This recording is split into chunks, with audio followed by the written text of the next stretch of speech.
back again.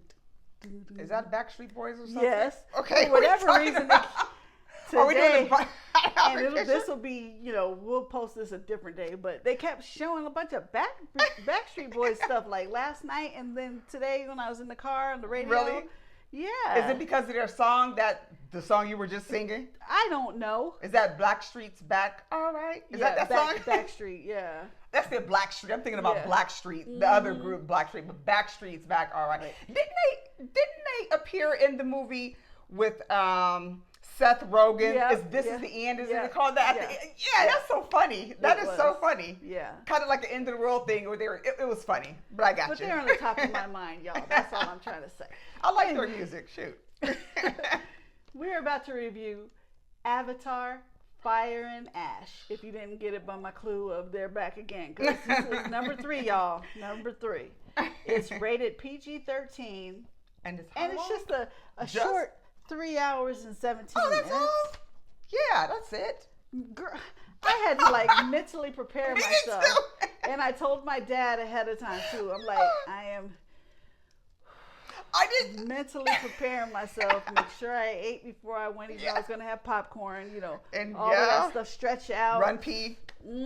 Got the run pee going. When I seen it, I planned to see 3 movies in 2 days. I seen the first 2 and everything was going good. Then I'm like, I went to look at Avatar. I'm like, oh my gosh, I don't have time to see. Oh, come on, y'all. I knew it was gonna be long. I figured it would be maybe 2 hours and 40 minutes. Not 3 hours and 17 minutes, but we'll talk about it. All right, so who is starring in Avatar, Fire and Ash? So they brought back the usuals, and they added some new people, but it stars Sam Worthington, Zoe Saldana. Of course. We'll get to see that ugly cry in this again.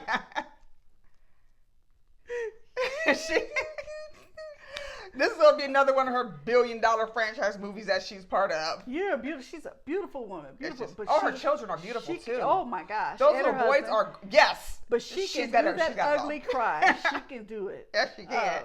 Stephen Lang. I have had a crush, I kid you not, on Stephen Lang for the longest time. Word? If you ever see that guy, a lot of roles that he plays, I've seen him in a lot of military roles. And he's got a body. For his age, I'm like, oh my gosh. And he's a really good-looking guy. I like seeing some of his older work. He's always been really good-looking, but he keeps himself fit and everything. And I'm like, okay. Yep. Okay, Silver Fox, we're not mad at you at all. Okay. And Sigourney Weaver. Yes, that's an OG. Sigourney's an OG. Yeah. Yeah, if you don't know her, you better look up her resume. So what's going on in this Avatar, Fire and Ash? Okay, so Jake and Neytiri's family grapples with grief, encountering a new aggressive Na'vi tribe, the Ash people, who are led by the fiery Varang, as the conflict on Pandora escalates and the new moral focus emerges. First of all, yes, she's a beast. This chick in here is off the chain.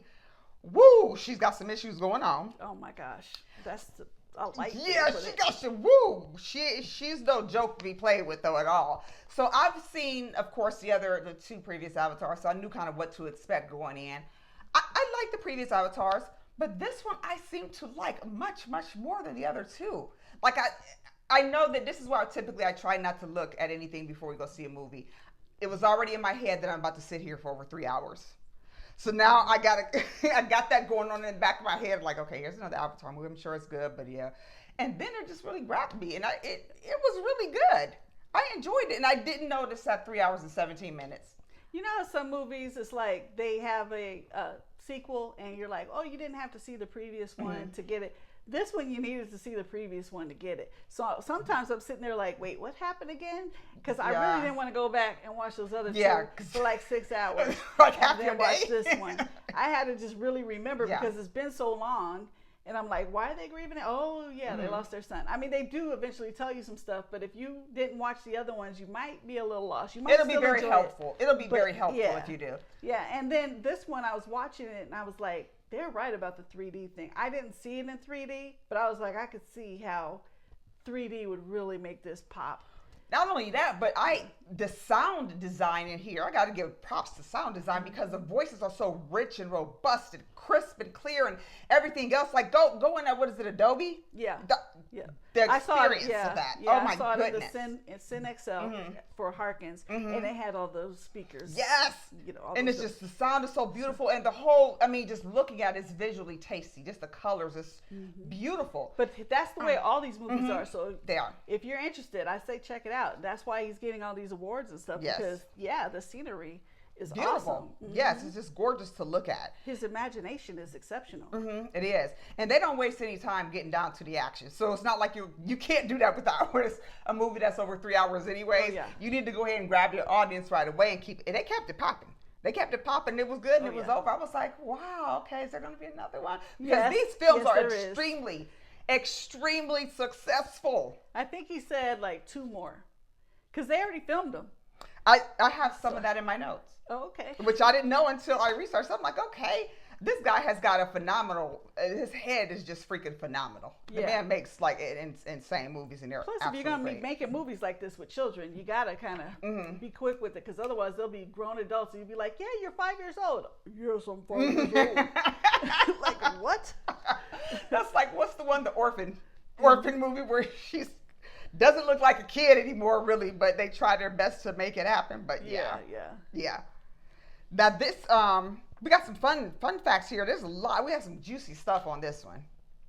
Okay, so according to James Cameron, the Avatar sequels were such a massive undertaking that he divided the 3 scripts between the writing team of Rick Jaffa, Amanda Silver, Josh Friedman, and Shane Salerno. Cameron delves further, explaining the story process. I think we met for 7 months and we whiteboarded out every scene in every film together, and I didn't assign each writer which film they were going to work on until the last day. I knew if I assigned them their scripts ahead of time, they'd tune out every time we were talking about the other movie. Totally makes sense. And that's true. It happens. Yeah, because you're human. Yeah. Speaking with the French news outlet 20 Minutes via Culture Crave, James Cameron revealed the 3rd film would introduce a villainous group of Na'vi called the Ash People. I want to reveal the Na'vi from another angle because so far I've only shown their good sides. In the early films, they are very negative human examples and very positive Na'vi examples. In Avatar 3, we'll do the reverse, which it was. Like it got pretty like evil. I was like, it did. Like, he really went for it. It was juicy. James Cameron was prepared to end the Avatar series after this film if The Way of Water wasn't profitable. The question is, how many people will give a crap now, he stated. Which he cursed, but that's cool. And very profitable. These are one of the most profitable films in history. Like, good idea that he didn't stop. The original announced release window was December of 2015. It ended up suffering 9 delays due to technical issues, the COVID-19 pandemic, the 2023 SAG and WGA strikes, and general rescheduling by Disney. The release date was moved all the way to December of 2025, a full 10 years later than originally intended. Isn't that insane? That is insane. So I think this is the biggest delay that we've talked about the pandemic so much and all the other reviews. I think this might be the biggest delay I've ever heard of in my life. 10 years. I mean, there's like, three different things going on in there, but that's a long time. It's like, just put it out there. Yeah, that was insane. But you know what? He made it happen. We're still interested. We do still give a James. So yeah, we cool with that. Were there extra scenes? No, because 3 hours and 14 minutes long.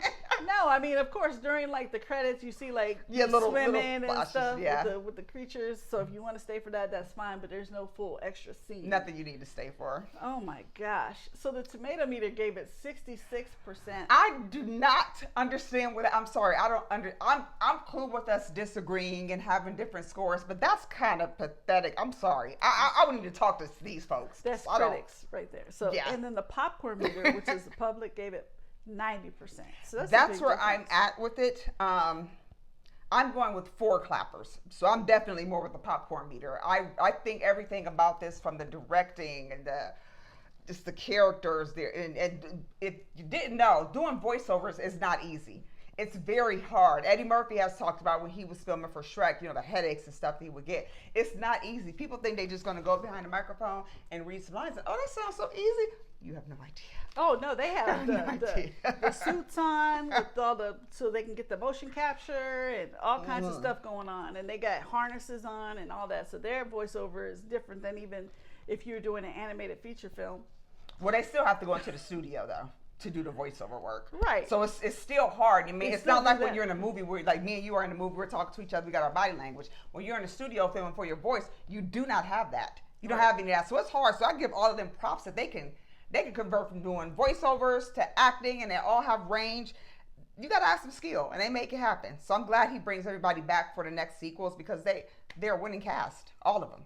Well, literally. Like I said, I give them extra props because all the harnesses and the motion capture stuff. Yeah, well, some of that do, yeah. All that stuff that they have to actually do and learn how to be in the water and hold their breath and all that stuff. Mm-hmm. But and they do use a lot of stunt doubles though, and then body doubles for a lot of stuff though. So yeah. But I'm going to give it 3 clappers. I liked it. Did I love it? It was kind of like more of the same. I mean, other than the evil character, it's kind of like just continuation, which it is. It's what it's supposed to be. The third one that's what it's supposed to be, and that's what I got. And so I'm just gonna give it 3 clappers. I'm more of a 3 with the other 2. This one, I have to go with the 4 for this one. So I highly recommend, first of all, go to the theater and see this. Don't wait for it to stream. Go if you got an Adobe theater, you can go to. This is a experience. Yeah, this is a huge film with huge characters in it and huge, very bold, effects. You got to see it in the theater. And it's just, you just hearing the boom and feeling some of that boom sometimes. Oh yeah, and it's so beautiful. It's just so beautiful. It's not the same as at home with your big TV and your surround sound. No, not even. It's still not the same. I mean, maybe the second time you watch it, you do that, but for the first time, you need to feel it. You gotta go and experience it on that huge screen. That's what we recommend. So go check it out in theaters. Yeah. And don't forget that Jules and I, you can find us in 3 different places. Actually 4. First, you can find us on Cash App, first and foremost. Any donations are appreciated. You can also find us on Facebook. We are on YouTube. And we are on Instagram. Don't forget to like, subscribe, share, follow. Talk to us. Let us know what you want us to review. We'll shout you out on the show and review your movie. All right? Just chit chat with us and stay tuned for the next review. Bye-bye. Bye-bye.